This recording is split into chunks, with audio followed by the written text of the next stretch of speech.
Welcome back to the Ice Pass Sports Podcast. I'm Griff. And I'm Matt. It's time for the playoffs. It is playoff time.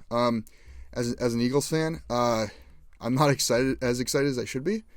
The way we've been playing the past few weeks, past month and a half, I feel like we're going to be first round exits. But we'll get into that and all the other matchups actually later in the episode. But first, we got to kind of give a quick recap of Week 18, final week of the regular season. Yep. Got to kick it off with the Colts getting knocked out by Houston. My Texans win the division. Yeah, that's crazy. A lot of movement. Every team was 9-7 going into that week, right? Well, except the Titans. Yeah. Yep. And you had kind of a three-way tie for first. Jacksonville with the tiebreakers was first, but they lost to the Titans. They fell 28-20. The loss knocks Jacksonville obviously out of first place in the division and completely out of the playoff hunt, talk about a disappointing year for Jacksonville. Big time. They were supposed to run away with that division on paper, and looking back at last season, how they ended the year, they were miles ahead of everyone else, and they underperformed significantly. And there's a lot of issues there. Lawrence was banged up for a lot of the year. Yeah, he played through a lot of injuries. He also didn't play very well when he was healthy. Mm-hmm. Their run game kind of disappeared. Right. Etienne was kind of going crazy at the beginning of the season and just hit a cliff. And they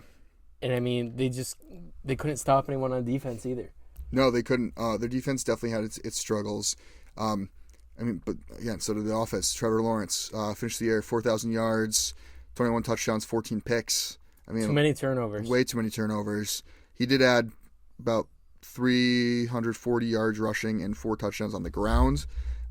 He does bring that dual threat ability, but when you're committing that many turnovers, given he was very, very injured throughout the season. Yeah. Played through a lot of injuries. Yeah, he did. This is definitely disappointing, to say the least. For a guy who was a lot of people's MVP pick, yeah, that's really bad numbers for what was expected out of him going into this year, taking that lead from last year. Like I said, end of the year last year, they were one of the hottest teams in football. Yeah. Ended up winning that division, correct? Yeah. Yeah. They won it last year. And to this year, missing the playoffs, they were in prime position too, and they just threw it away. Yeah, I saw something somewhere that said Calvin Ridley had the worst 1,000-yard, 8-touchdown season ever. And I couldn't agree more. I think it was so accurate. Cause, the first couple of weeks, he was unbelievable, and then I didn't hear much of his name. Yeah, no, this is a guy that, throughout the year, he started out against the Colts. 8 catches, 101 yards, and a touchdown. Made everybody think that he was, the next big playmaker. But then he followed that up with, 2 catches for 32 yards, 3 catches for 40 yards. Like, he had a very, very up and down season, very, very inconsistent. And you can't have that out of a wide receiver one. Christian Kirk was probably their wide receiver one, and he ended up getting hurt. He played 12 games. But that Jacksonville team, there's so many high hopes for this team, like we said, that just missing the playoffs is awful. A failure. What do you do now? This team was poised. They were set up to be a playoff team, and you couldn't even do that. You couldn't even reach the playoffs. Does Doug Peterson get canned? He could be on the hot seat after that. Is Trevor Lawrence still your guy? There's a lot of question marks there that their general manager and probably owner are going to have to deal with. Khan has a lot of decisions to make because I think he's kind of one of these Jerry Jones types of owners that has a big say in what happens with the management. Trevor Lawrence hasn't really showed me anything in his career yet to make me think that he's a franchise quarterback. Bold take. That's fair because last year he had those moments where he looked like a star, and he had some of those moments this year, but his inconsistency and those turnovers They're killers. They're drive killers. They're season killers. He turned the ball over way too much, and yeah, I know he was hurt for a lot of the year, but you really have to take a look at internally at this team. There's going to be some changes made there, and I think you just have to move on from this disappointing season and try to look forward to next season. Couldn't agree more. But let's move off from the Jags. Back onto the Titans. First off, I mean, Derrick Henry. We'll applaud to them. They were without Will Levis. Tannehill had to start for them, which I mean could be a positive thing. Well, it was. They won the game, and King Henry went off. Yeah, he goes off in what appeared to be his final game in a Titans uniform. Yeah, he did. He took the mic and made like a whole speech to the crowd after the game. And apparently he's gone. Apparently he was there for over an hour after the game, signing jerseys and helmets and everything in sight for the fans. But he had 19 carries, 153 yards, and a touchdown on the ground.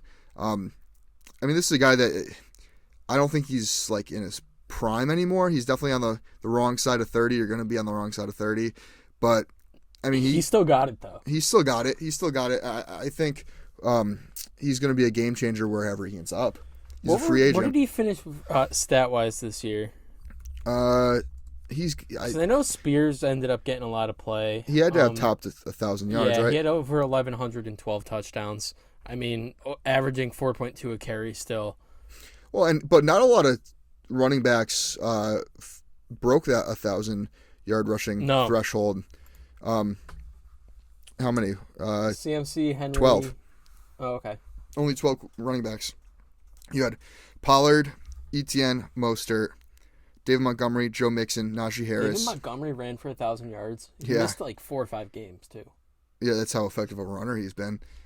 Mixon, Harris, James Conner. Then your top 5 is DeAndre Swift, James Cook, Kyron Williams, Derrick Henry, McCaffrey. So, I mean, Derrick Henry still finished as the second highest, in rushing yards. Big gap between him and McCaffrey. And that's with a terrible offensive line. Horrible. And poor quarterback play. Mm-hmm. I mean, teams could stack the box against that. That's a really, really good year out of Derrick Henry. I didn't realize he was number 2 in rushing. Yeah, so I mean, it's definitely a step down from where he was at last year, but he was still very effective. Wherever he ends up, I mean, they got a good guy there. But I think my only concern with Derrick Henry would be, for any team, that's going to sign him is obviously you're going to sign him to a short deal, right? 1 or 2 years. It's a running back. You don't really pay running backs anymore. But he's a workhorse back. Yeah. And I don't think he's going to mirror that same type of production with 10 to 15 carries a game. You need to give him the 20-plus carries to see that production because for every, 2 to 3 yard run, he has a 25, 30, 40, 50, right. 60-yard run. Yeah, he breaks off a big one. Yeah. So you got to be patient with somebody like him. So I think, there's some offenses he wouldn't really fit into. Philly, for example. I mean, traditionally running back by committee. But I don't know. I think whoever does get him is. I could see King Henry in. I'm gonna make my prediction right now. Set in stone. He's going to Minnesota. Minnesota, really? I had Baltimore in the back of my mind. Baltimore would be sick too. I mean, because there's been rumors for years that Lamar and Henry were gonna pair up somehow. I mean, Baltimore being the run heavy team they are, it would make sense. But yeah, no, Houston, they won division. They're moving on. That's about covers the AFC South. Yeah. Moving on to the NFC South, the Saints didn't just beat Atlanta; they blew out Atlanta 48-17. With Jamal Williams having a 1-yard rushing touchdown with 1:10 seconds left in the fourth quarter. Running it up like that, Arthur Smith was livid after the game. Well, so my problem with this is like, I don't have an issue with them scoring. But if you're going to score, at least run it out of a normal formation. Yeah. They ran it out of a kneel formation where obviously the defense is going to let up. And I think that's the issue there Jameis Winston is hilarious. Yeah. And I have no problem with him, like, just changing the play call, giving him a run. But do it out of a normal formation. Right. Yeah, I that's my only knock on that. Well, But I mean, it's reminiscent of the Tom Brady fake spike, right? yeah, The defense lets up because you think you're kind of giving away the play. They're giving up on the play, and it's a fake out. I don't know. I mean, I'm on the fence about it personally. I think it's cool that they rallied around Jamal Williams, got him that touchdown. I think even running up the score against a divisional opponent like that in the last week of the season, I have no problem with that. There's gonna be some animosity there. It's guys that you see twice a year, those guys that you're very familiar with, and there's going to be some bad blood on both sides. So I have no problem with them running up the score. And look, I mean, the Saints, they had a lot to prove. They needed to win that game to have a shot at making the playoffs. I mean, obviously they didn't end up getting in, but it's a game you got to win, and you don't want to let up that early, I guess. I don't know. Yeah, no, I think you hit the nail on the head though with the divisional rivalry.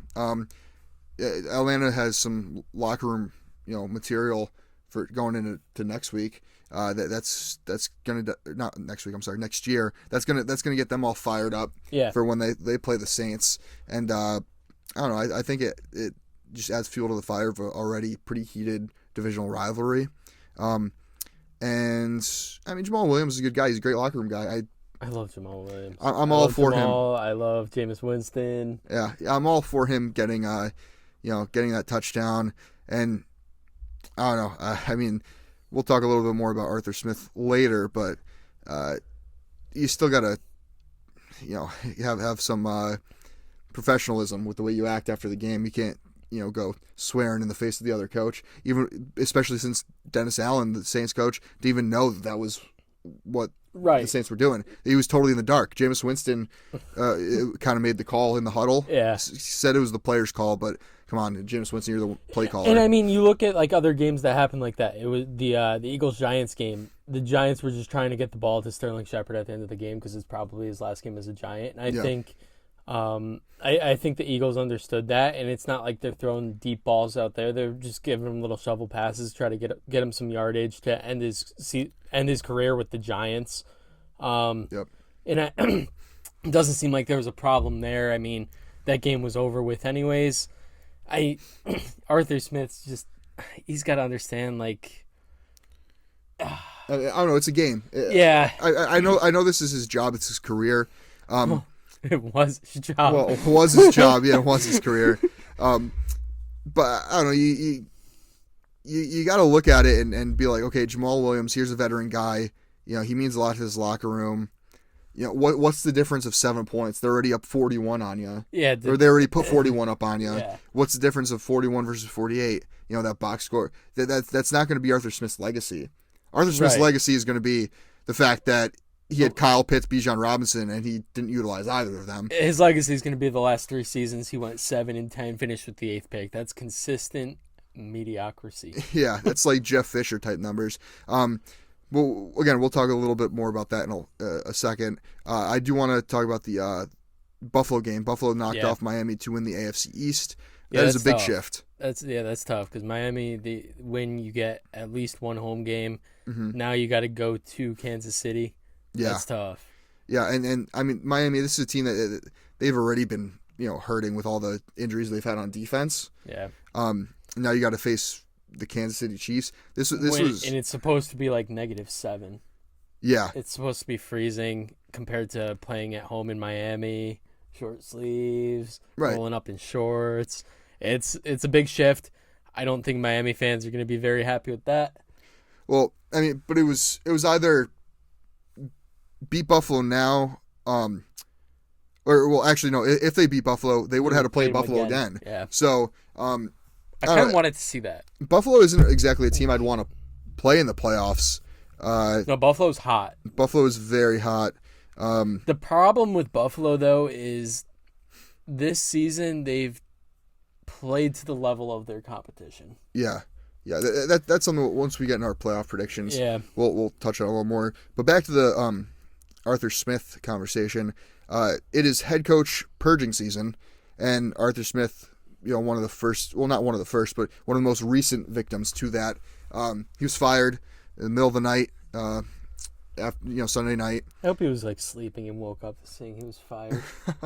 Well, I mean, yeah, like I said, this is a guy that his legacy is having, two generational talents in Bijan Robinson and Kyle Pitts, and not being able to utilize either of them.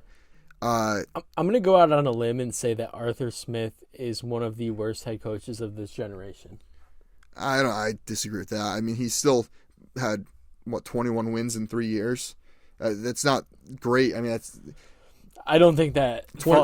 I don't think that's because of him, though. I think there is so much talent, young talent on that roster, and they're in a terrible division. You're going to win some games. Yeah, but I don't know. I didn't think he was the worst coach ever. I mean, he had them in playoff contention up till the very end.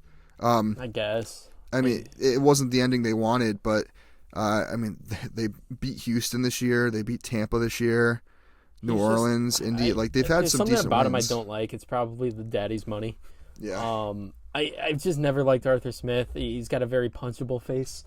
Yeah, no, I mean, I've never been a huge Arthur Smith fan, but I personally want to say he's one of the worst coaches of this generation, especially when you have somebody like Adam Gase that's, had a job.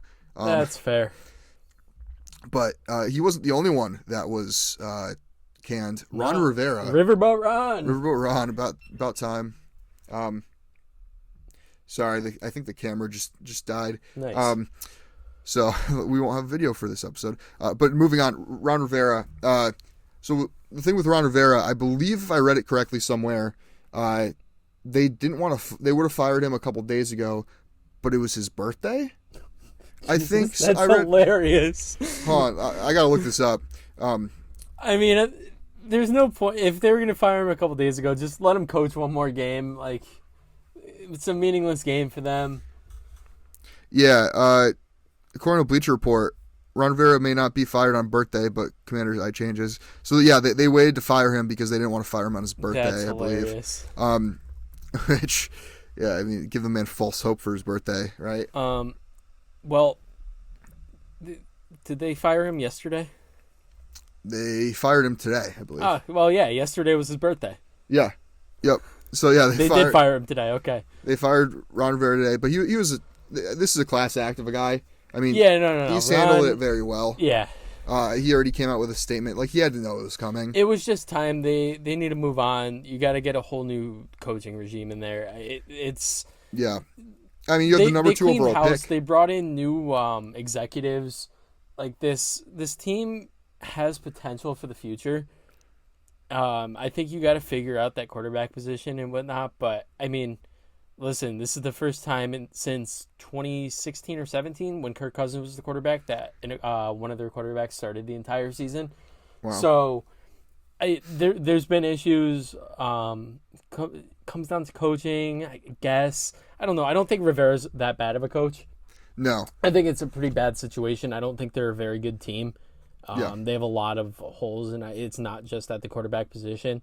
Sam Howell was inconsistent, but he held his own for the most part. Yeah, Sam Howell's going to be a great backup somewhere.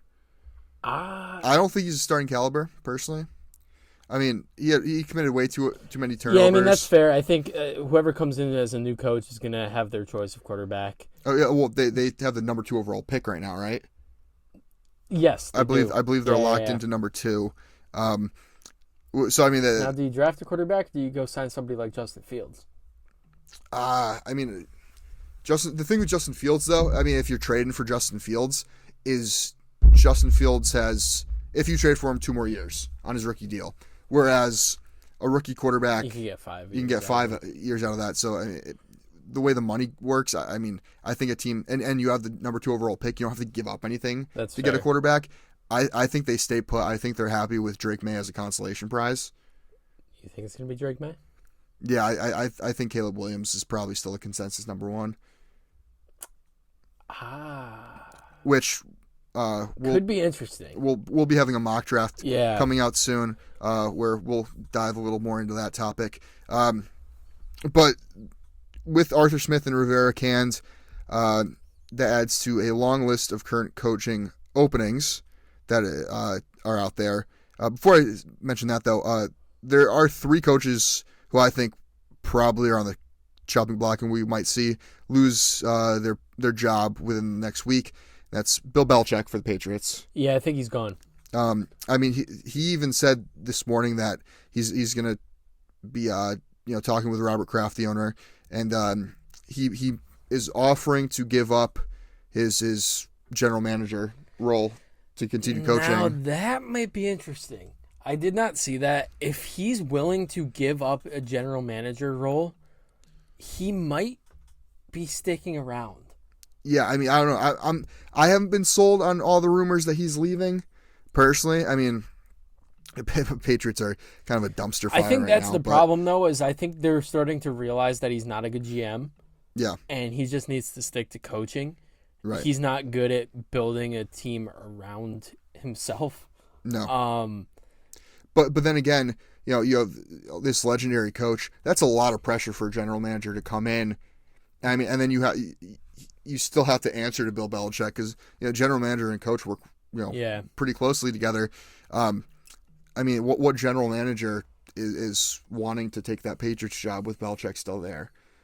And the GM that comes in, it might be the one that has to fire him. Yeah, if he does stick around. Right. So I mean, I think, I don't know. It's going to be really interesting to see how that New England situation pans out. But I think it's going to be in the best interest for the Patriots. I think they're done with this mediocrity of like, okay, we're trying to find the next Brady Belichick combo. Like I think it's time for a fresh start in New England. New England's going to be pretty bad for the next couple of years, I think. Well, I mean, I don't know. They have the number 3 overall pick in the draft. Yeah. So, yeah, they've really shown they could draft quarterbacks well. Well, I mean, that's true. But I don't see them unless they get a new coaching regime. I don't think they're like a candidate for Justin Fields. You know what would be really a big Patriots thing to do is chasing after Russell Wilson.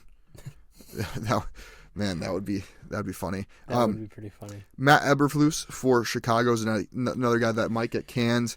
If you're bringing in a new quarterback, you might as well bring in a new coach, right? That's fair. Yeah. Do you want to give him another shot?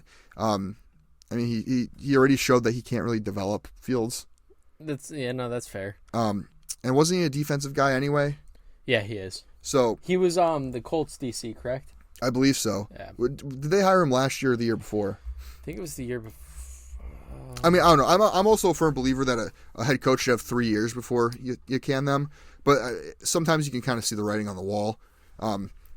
Sometimes there's things that are inexcusable, like Josh McDaniels. Yeah, this was his second season. Yes, 3-14, 7-10. So I mean, he improved, but I don't know. He did make adjustments towards the end of the year. Bringing in Montez Sweat was huge. Yeah. For that defense. And the last guy I have here of somebody who very likely might get canned is Dennis Allen for the Saints. They've been so mediocre. Yeah. Ever since Breeze left. I mean, New Orleans hasn't really found that next QB. Not that that's on Dennis Allen by any means, but I mean, ever since Sean Payton left, really, Dennis Allen's done kind of a not great job. Yeah. Have they made the playoffs under the Dennis Allen era? They have to. If that division's so bad. Yeah, but Tampa's been running it for the past couple of years. I mean, Tampa's won the last 3 years, I believe. That is true. So, Dennis Allen, head coaching. Well, actually, this was only his second season. Oh, wow. Yeah, I keep forgetting Sean Payton left kind of recently. This was only his second season. I forgot about that. He was 7-10, 9-8, third and second. Okay. But yeah, no, I think that's the third guy on this list that I kind of came up with of who's probably on the chopping block. I think the Saints, hear me out, dark horse candidate to trade up for Jaden Daniels. LSU kid, so, keep him in. How much Louisiana. longer is Carr under contract? And what's the dead money if they cut him? But that's the thing. I think Jaden Daniels is somebody. Yeah, I mean, he probably is pro ready, but you bring him in and have him fight it out with Carr for that starting job the first season, and then there's got to be an opt-out in that Derek Carr contract, right? I doubt it. And even if there is, why would he opt out? Well, no, I mean the Saints might have an opt-out. Potential out after 2025, so they have him locked up for one more year, Derek Carr, and they have a potential out in 2026.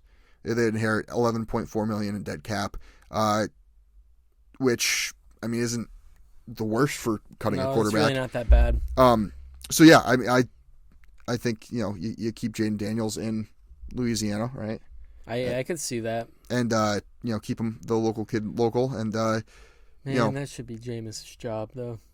I mean, Jameis has been there so long. He's been through all the ups and downs. Talk about a guy that loyal to the organization. Yeah. But some current coaching openings as of right now. You have the Raiders, obviously Las Vegas. I mean, that's a pretty big market. But I was saying this right before we started recording. I think it would be so funny if somebody else offered Antonio Pierce the bag before the Raiders decided to make him the full-time head coach and he took it. Yeah, well, I mean, slap in the face. The Raiders have already, fumbled this once with Rich Bisaccia, who went to Green Bay, has not been good with Green Bay. But Rich Bisaccia, he was a player's coach, and Antonio Pierce is the same deal. I don't know. Pierce has got to be the guy. I don't think they rock with him. You don't? I don't. Let me rephrase that. I think they should keep Antonio Pierce, but something tells me they're not going to. That would be so stupid. Yeah, I mean, it's just from how they've reacted to this kind of thing in the past, and how often do you see an interim coach really end up getting that head coaching job? Yeah, no, that's fair. So I mean, just from a realistic standpoint, I love Antonio Pierce. I think he would be great for this Vegas team. Well, if they do not hire him as their full-time head coach, Devontae Adams is out. Well, so we'll talk about some head coaching candidates after I finish listing off these openings. But there's one guy that I could definitely see getting to Las Vegas. Other openings are the Chargers, Los Angeles Chargers. They got rid of Brent Staley, which I could see them trading for Belichick. Really? I mean, I've seen a lot of them linked to Belichick. But is Herbert a Belichick-esque quarterback? And we'll see. Or we could potentially see. Yeah, it's always in the realm of possibility. The Commanders, the Falcons, we mentioned them already, and the Panthers. But if I'm a head coach, I don't want to go to the Panthers because they hired Frank Reich last season. They gave him 12 games. Yeah. And they fired him after, not even a full season. Yeah. I don't want to, if I'm a head coach, I don't want to go work for a team that, is that impatient. And I have 6 head coaching candidates. I'd say probably the leading candidates right now. And this first guy, I think would be a perfect fit for Vegas. That's Jim Harbaugh. I don't think Harbaugh's leaving Michigan. Yeah, I mean he's forever going to be a god in Michigan. Like the entire state's going to worship him. Well, half the state, because half the state's Michigan State's fans. But I mean, Jim Harbaugh, they've been saying he's probably going to head back to the NFL. I don't know. I could definitely see him staying in Michigan, but I know he did hire an agent. He did hire an agent. I think it's just I think that puts more pressure on Michigan. Yeah. I see him staying with Michigan, but I also wouldn't be surprised if he ends up back in the NFL. I don't know. I think he's already a legendary college coach. Yeah. I mean, he took the Niners to the Super Bowl. Mm-hmm. He's a great coach. I just think he fits more in a college system. Yeah, no, I mean, you're right, and he might have just used the agent thing for leverage. Like, hey, Michigan, I'm gonna leave. I'm gonna go to the NFL. Like, unless you pay me a ton of money. But I think if Harbaugh does decide to come to the NFL, I think the Vegas Raiders could be a very enticing team for him. You have a lot of talent across that team, especially on the offensive side of the ball. And if Devontae Adams were to stay, like you have him, you're really kind of a quarterback away with Vegas. Yeah. So I think it would be interesting. Another guy, I mean, this is probably within the NFL, the main guy that's a lot of teams are going to give looks to is Ben Johnson, the Lions offensive coordinator. He's just, what he's done with that Lions offense has been incredible. Yeah. He's got to be the top candidate, which someone like him I could see going to the Chargers. I could see that. Because, you got Justin Herbert to work with, Keenan Allen, Quentin Johnson, Mike Williams, and they have a top 10 pick to add to either the top five to add to the offense or defense. A couple other guys, Dan Quinn, the Cowboys DC, although he opted to stay as the DC last year. I think he stays. I could see him staying. I don't think he wants the pressure. Yeah. And I mean, been there, done that. And he's flourished as the Cowboys DC. Yeah. Antonio Pierce, the Raiders interim head coach. We just talked about how great he's been. Yeah. Brian Flores, Vikings DC. I mean, that would be a great publicity move for a team. I don't think he's a good coach. I thought he was pretty good with Miami. He was okay. Yeah, he was okay. Vikings defense still sucks. Vikings defense took a step up this year, though, from where they were at last year. I would hope. Well, but I think he did his best with what he had to work with. That's fair too. Yeah. Because I mean, Daniil Hunter, kind of had a career resurgence under him. Had 17 sacks. Yeah. And then Bobby Slowick, the Texans OC. Yeah. So I mean, those are just. I got a couple to add. Raheem Morris, he's got a interview coming up with Washington, and I would throw Joe Brady under there. Joe Brady, okay. Yeah, no, you're right, because I mean, although I do think he stays one more year under Buffalo. I agree. To kind of build up that resume. I think he's going to be, if not this year, he'll be a really big name next year. Yeah. He's very young. He's only 34. And, he's so far, I mean, he was the OC in Carolina, terrible Carolina team. He was a passing game coordinator at LSU in 2019 with Joe Burrow. Yeah. Quarterbacks coach last year with Buffalo, and then now they're interim offensive coordinator. And since he's been promoted to OC, this offense has really come together. Started utilizing James Cook more. Yep. I think Joe Brady's going to be a great head coach one day. I don't know if it's this year, but I would like to. I think throwing his name into the mix, you've got to. I think there's going to be teams that want to take a shot on a young guy like that. No, that's a great call. And I mean, you said it best that Buffalo offense, ever since Brady took over, they've really started to show out, and that's really when they started to get hot again. Yeah, was when Brady took over. So, I think he could definitely be in the mix as maybe a dark horse candidate, because I don't think many people are talking about him as a head coaching. I haven't heard it much. Candidate, but let's jump into our wild card picks. This has been kind of a longer episode. But it's all right. I mean, we don't have to worry about filming anyway. So, kicking it off, we have Cleveland at Houston. Yeah, I'm taking my boys. I'm going Houston over Cleveland here. I think this is going to be a really good game, and yeah, that's all. I think C.J. Stroud finds a way to get it done. Nico Collins has another big game. Cleveland defense is tough. Cleveland offense has been really tough, especially since Joe Flacco took over. Yep. I can see this being very high scoring, though. Now, so for me, I'm going Cleveland because, I mean, their defense is just phenomenal, first off.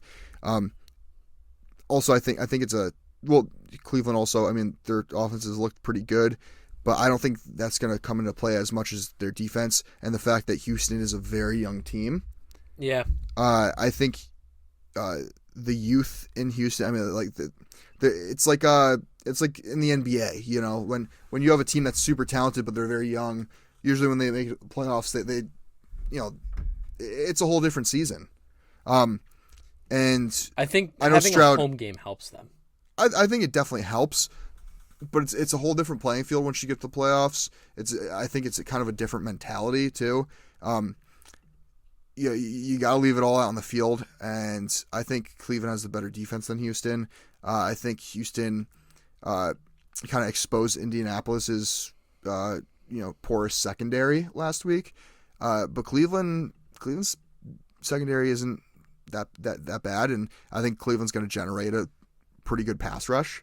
I think the Myles Garrett versus Laremy Tunsil matchup is one to look out for. And yeah, I like Cleveland a lot. Next up, we got Miami at Kansas City. This is a game I was flipping back and forth with. KC has not been playing their best ball. No, I mean, neither is Miami, though. But exactly, neither is Miami. What does it here for me? Again, this is coming down to defense. KC's defense has been playing pretty solid this year. Miami has lost a lot of key defensive starters. I mean, both of their starting edge rushers out for the season. They had a defensive tackle playing on the edge, as well as Melvin Ingram, who they signed like 2 weeks ago. Yeah. I almost said Melvin Gordon. I mean, that would have been interesting to see on the edge. Miami's offense is definitely going to keep them in this game. I mean, I don't know. As long as KC can kind of control Tyreek Hill, I mean, there's no stopping Tyreek Hill. That's why I say control. I think KC wins this by a score or two. I agree. And they did play earlier this season, it's worth noting, and KC did win. Right? Did they? Yeah, I believe so. Wasn't it like a Mexico game or something? Oh, yeah. Chiefs, Dolphins. I forget which week it was, but yeah, no, I like Kansas City. Moving on, we have Pitt at Buffalo. I have Buffalo at home. I think Pitt barely scraped into the playoffs. I don't think Pittsburgh is a playoff caliber team. 21-14. Yeah. So I mean, I don't think Pitt is a playoff caliber team. I don't either. I think there's a couple other teams that should have made it in over Pitt. When you're starting Mason Rudolph as your quarterback, I mean, I don't think you really belong in the playoffs. And Buffalo, we talked about earlier, they're getting really hot at the right time. This is where I was talking about that Buffalo they tend to play so far this season to the level of their competition. Mm-hmm. I think this is a very close game, and Buffalo wins by a field goal. Really? Yeah. Now, T.J. Watt did get hurt. I think it was an MCL sprain. He's going to be out. With no T.J. Watt, I mean, that's a huge hit to that Pitt defense. That is huge. He had 19 sacks this year. Yeah. Foreshadowing. And, I mean, Buffalo playing good at the right time. I'm definitely going Buffalo. Yeah. Green Bay at Dallas. Dallas, another team that's playing really good bully ball right now. Yeah, I don't think this is a very close game. I think Dallas wins by a couple scores. But I guess we get to see what Jordan Love is made of coming into the playoffs, going into Dallas. It's going to be tough. If he can find a way to get it done, props to him. Well, the thing with Green Bay is I am kind of worried about their offense going up against that Dallas defense. Yeah. But I'm more worried about Joe Barry's defense being able to stop Dallas. I mean, that CeeDee Lamb-Dak Prescott connection is lethal this year, and Joe Barry's defense has proven to be very, very not good. That is fair. Yeah, I mean, they kind of sucks, to be honest with you. In Dallas, I mean, I don't know. They had the Jimmy Johnson got inducted in their Ring of Honor or whatever it's called recently. That beef's over. My friend who's a Cowboys fan said the curse of Jimmy Johnson is now lifted. They can now advance in the playoffs. So I'm kind of buying into that a little bit. I can see it. I believe in superstitions. This is the year of Dallas to lose in the second round. Yeah, losing the conference. Next up, we have the Rams at Detroit. This one, I mean, it's going to be interesting. You have the Goff Stafford battle that we've so long awaited for. Goff playing his old team, Stafford playing his old team. The Rams, I mean, definitely a team that I saw, possibly being able to go on a little bit of a playoff run. Against Detroit, though, I mean, the way Detroit's playing, the Detroit's a really, really high-powered offense. I can't wait for this game. I'm pretty excited. Goff versus Stafford. Come on, give it to me. Yeah. So what scares me here? I am picking Detroit, but Detroit again, like Houston, they're a very young team. Yeah. They haven't really, the only guy that's really been there before has been Goff. Correct. The Rams, on the other hand, you have Stafford and Cooper Kupp, who won a Super Bowl. Yep. Within the last 2-3 years. They're kind of going to be ready, and they'll know how to prepare for this a game this big. I was on the fence. I'm leaning Detroit, but I could easily see this going either way. Yeah, I'm gonna take Detroit as well. But I would not be surprised if McVay could just outcoach Campbell. Yeah.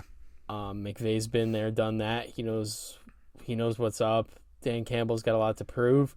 I just think this Detroit team is a bit better than the Rams, and I got to give them the edge there because of that. Yeah, I 100% agree. And finally, on Monday night, why you'd have a Monday night playoff game? Yeah, I don't beyond like me. I know why. It's because Philly's playing, and nobody wants to watch that. Philly at Tampa. I switched my pick. I don't blame you. If I wasn't an Eagles fan, I would be taking Tampa right now. Yeah. Philly's been on a very, very, very awful skid. They had the Giants, Cardinals, Giants last 3 weeks. It was their playoff future was in their control, and they fumbled it. They went 1-2 in those last 3 weeks, and what are they, like 1-5 or 1-4 in their last 5-6 weeks? Like, yeah, they have not been playing well.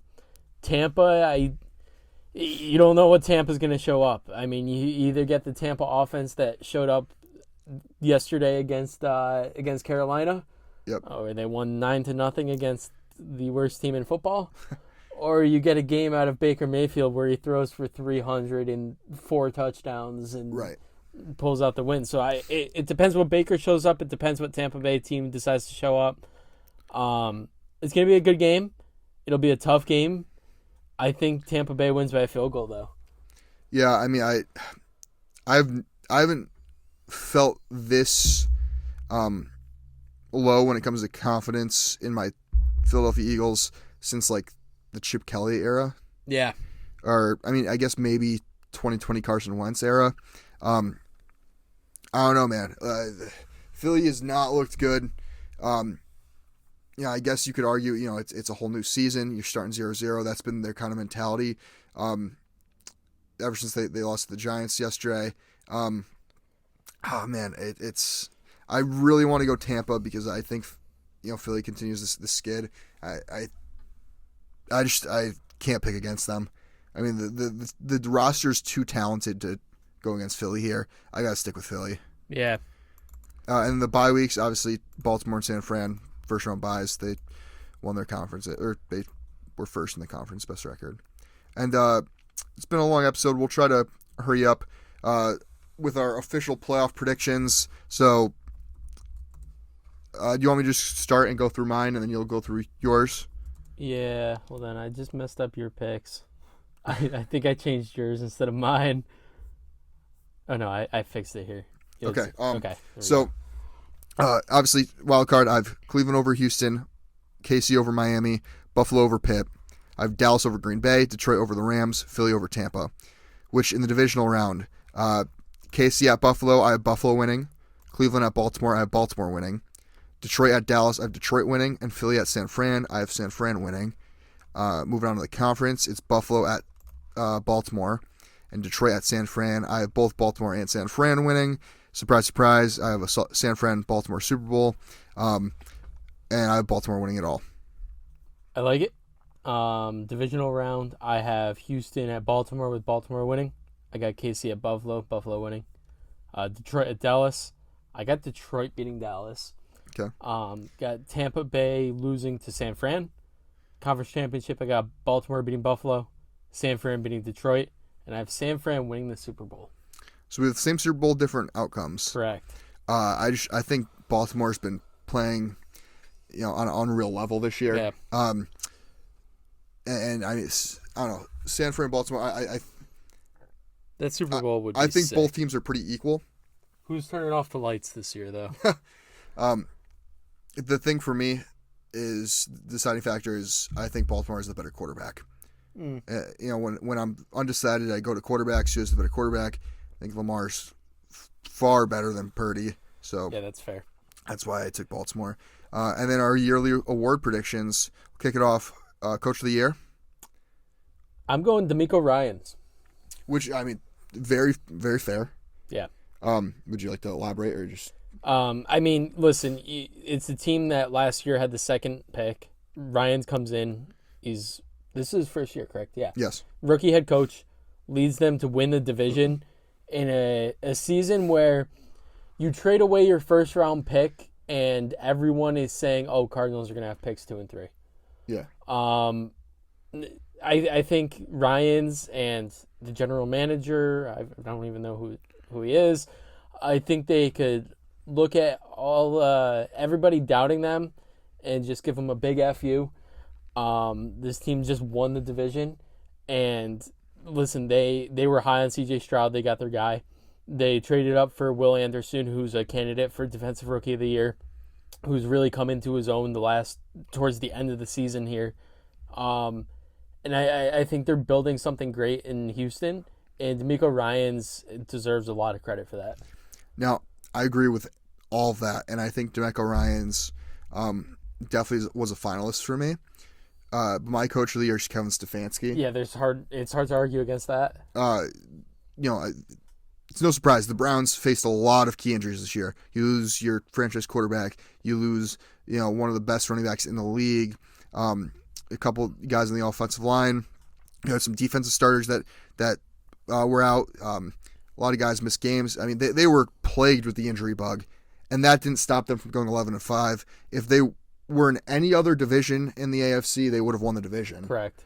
But they ended up getting the 5 seed. I just think with all that adversity that the Browns have faced, and Kevin Stefanski still led them to 11-6, 11-5, whatever, 11-6. Yeah. I think that's very impressive. I think he's the clear-cut coach of the year for me. Yep. Comeback player of the year. I have Baker Mayfield. I am picking with who I think is going to win, not who I want to win. Damar Hamlin. Now, the reason I don't have Damar Hamlin is because I think he's played 2 snaps this year. He hasn't even recorded a tackle. Oh, it doesn't even matter. Like, the problem is I don't agree with it, but the man died on the field and then was able to play a snap this year. He's really bad at football. Okay, maybe he has 2 tackles? Probably on special teams. Yeah. He's not good at football, and for comeback player of the year, I feel like this award's stupid. Yeah. Geno Smith won comeback player of the year. He didn't come back from anything. He came back from being terrible. Yeah. Well, I think that's kind of the same thing with Baker Mayfield. Yeah. But the reason I'm going with Baker Mayfield is because, everyone, wrote him off. He didn't write back. And Baker Mayfield's kind of pulled a Geno Smith this year where, he wasn't really that great. Tampa gave him a shot, and he led Tampa to the division title. No, that's fair. And the playoffs. Yeah, if it were up to me, I'm between Baker and Flacco. Now, see, the reason I didn't go Flacco is because Baker Mayfield's played all season. Yeah, Flacco's only played the end of the season. I think from his playtime alone, like Baker Mayfield's played the entire season. He's had his ups and downs, but he's looked pretty consistently decent, good, if you will. And yeah, he led them to a divisional title. Damar Hamlin has 2 tackles on the year. Yeah, unfortunately, I have to take Hamlin because I know it's going to go to him. Probably. Yeah, if I was a betting man, I'd bet Hamlin. But, personally, I'd have Mayfield. Defensive Rookie of the Year. Jalen Carter. I also have Jalen Carter. I don't know how you don't go Jalen Carter. Yeah, he's been a key contributor for the Eagles' defense. Although the Eagles have, had this skid towards the end of the year. Jalen Carter's been getting doubled and triple teamed every play. Everybody knows he's a threat. Yeah, it's got to go to Jalen Carter. He has 7 sacks on the year too, which I mean for a D tackle, a rookie D tackle, it's not bad. O'Roy, I think I'm gonna guess you have C.J. Stroud. I do have C.J. Stroud. Now, I'm taking Puka. It's really hard to not take Puka Nacua. The reason I'm going Puka is Puka actually broke records. Now, if Stroud had played the entire season, I probably would have taken him. But Puka is a guy that he played through injuries. He played through the entire season. He broke 2 rookie records. Stroud didn't break any. Well, the thing, it's hard for me to not take Puka because coming into the year, they're missing Cooper Kupp, and he really stepped up and helped lead that Rams offense. I just have to go C.J. Stroud because of how bad this team was supposed to be, how bad they were last year to win a division. I think that's going to be taken into account, and he plays quarterback. Yeah. So I think that's going to be a deciding factor as well for voters. So I do. It's between those two. Nobody else is even close, and I just have to give the edge to Stroud here. Yeah, no, I do think Stroud will win it because it's a quarterback heavy. Well, everything's a quarterback heavy award. It's a quarterback heavy league. But I think Puka's player of the year might be a quarterback. I think Puka's more deserving. You look at what Stroud did. Aside from, he won, his division. Puka Nacua's team did not do that. But he had 21 touchdowns to 5 picks. That's a pretty good ratio. But it's not like he had 30 plus touchdowns. It's not like he had a Justin Herbert type rookie year. Yeah. For me, I think when you have the greatest rookie season at your position, I think it's hard to argue against that personally. Which is why I have Puka. Defensive player of the year. Depoy. I'm going Sam Howell because he threw so many picks that he made every defensive player good. No, I'm going Myles Garrett. Okay. Yeah.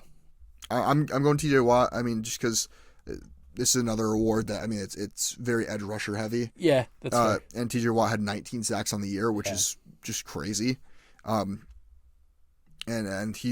we saw what the team was like with and without him. And did T.J. Watt play every game? I don't think he did. No, he did. He missed a game, I believe. He played all 17 games. Okay. Oh. But still 19 sacks. Yeah, that's crazy. Yeah, he's my defensive player of the year. OPOY, offensive player of the year. McCaffrey. Yeah. I don't see how it doesn't go to McCaffrey. Although my dark horse would be CeeDee Lamb. Okay, I like that. CeeDee Lamb. Tyreek Hill you could put in that conversation too. But Hill missed 2 games though. CeeDee Lamb played every game and was so consistent. Yeah. For me, McCaffrey was in my MVP conversation. Yeah, me too. But again, quarterback heavy award. Yeah. So I gave it to a quarterback, which means McCaffrey gets the OPOY. I agree. Far and between. McCaffrey, what do you have? Over 2,000 all-purpose yards, over 20 total touchdowns, and he was that offense for San Francisco. Oh, big time. And finally, MVP. Lamar Jackson. I also have Lamar Jackson. I want McCaffrey to win it so bad, but no, Lamar's going to win MVP. What he did this year was incredible. He had such a good season, leading this Ravens team pretty much having no weapons, losing your star tight end. You start developing Zay Flowers. He was a key contributor into the development of Zay Flowers, I believe. Yep. Then he's thrown to retirement home patients. Odell Beckham. Lamar is gonna win MVP.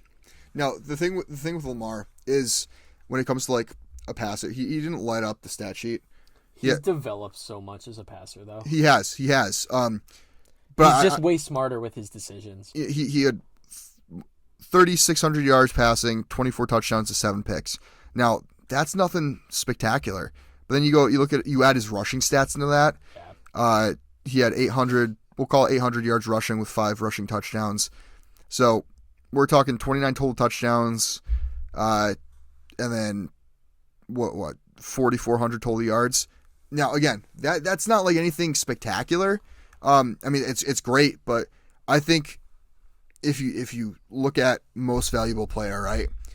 Who was the most valuable player in terms of quarterback to their team? Brock Purdy, you could have put anybody in that position, and they're probably putting up similar numbers to Purdy.